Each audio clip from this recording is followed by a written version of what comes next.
Hey y'all, just shot a little video there for you, showing you the fuel tanks with the side panel mounted on the car. You a little idea of how everything sits in there. Just wanted to address the issue guys are talking about here on Facebook about what to do about road race karting and how to get more people involved. And I've had this conversation with a whole bunch of people over the years. There's a lot of different things at play, why things have cooled off. It's not just road race karting, obviously.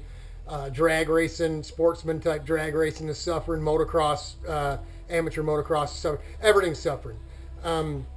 It's just the first of all, it's the day and age that we live in. Kids are this current generation is would rather play video games. They'd rather operate in virtual reality instead of real reality. And it's amazing because they'll sit and watch reality TV, but they'll sit on their ass and watch reality TV, but they won't get involved in reality. So my answer, the simplest answer is the answer is right in literally in your backyard. If I had him here today, I'd put him in front of the camera. My little nephew from next door, he's 4 years old. His name's Braden. Me and my brother Kenny have been talking to him since he was 2 about building him a go-kart because he sees the go-kart here. He's sat in the go-kart and worked the wheel and in the whole 9 yards.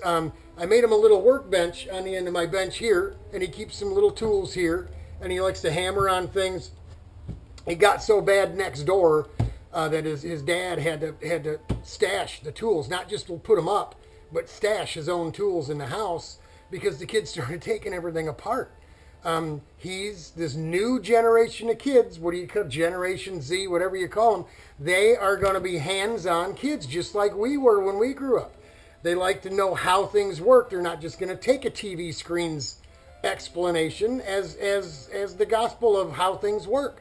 They're not just going to believe people. They ask questions. They want to know the truth about everything. So this little guy, when he comes over and says, Uncle Bub, I want to clear your stuff off my bench. I want to work here. I give him some 2x4s, and he hammers away. I give him some sandpaper. He sands on these pieces. He's got a little handsaw. He pretends he's cutting them in half, you know.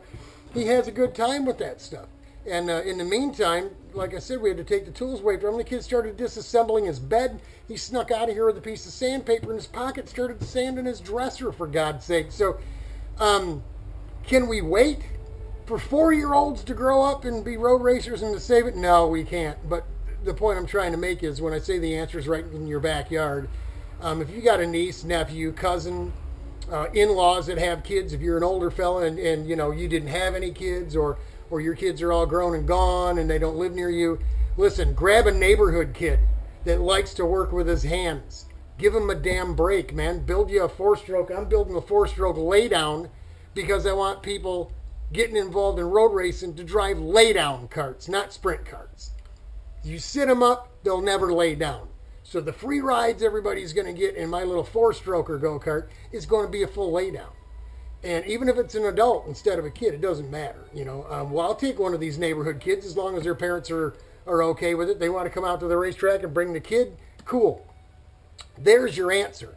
If you're looking for grown adults in their 20s and 30s to come into your go-kart shop with a pocket full of money and be enthusiastic about buying a go-kart and going road racing, forget it. It's not going to happen.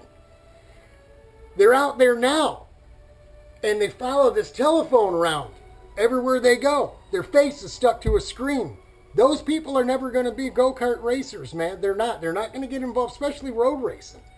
When I came up through road racing as a kid in the 70s and then as a junior and what have you up through the late 70s, 80s, whatever, road racing was a fraternity of people who loved to be around one another. It was a social event that just happened to culminate with us racing some go-karts while we was there. I know that's changed. I know the personal aspect and the social aspect of karting has changed. And maybe it's our own fault. We got all too damn serious about it. Everything's about a damn dollar. From the kart shop, the manufacturer, to the kart shop, to the club, to the organization. Everybody's got to make a damn dime. And where do they get it? They get it from us. So when they make it so damn expensive that we can't afford it or it becomes difficult to go 5, 6, 7, 8 times a year, You know, you got nobody else to blame but yourself. You that's taking the damn money, okay? And I've been on both sides. I've been the guy with the go-kart, and I've been the guy that puts these things on. I know what it takes. But there are plenty of places where you can cut corners. We need volunteers these days, folks. Everybody's looking to get paid to weigh go-karts, to tech go-karts. They want free pit passes, free entry fees, free. That's what put us in the WKA where the hell they are right now. Everybody taking $1 and using it, whatever it might be, whether they're getting free racing, free hotels, free travel. Come on, man. Don't tell me you can't get people to do the job. You can get them to do the job if you bring the social aspect back. Let's get some kids in this sport, some families in this sport. The same thing that's wrong with society is the same thing that's wrong with road racing. Robert's off the rant. He's done. That's my 2 cents. Chew on it. Right, Rudy? Right? Prove me wrong. We'll talk to y'all later. God bless. Godspeed.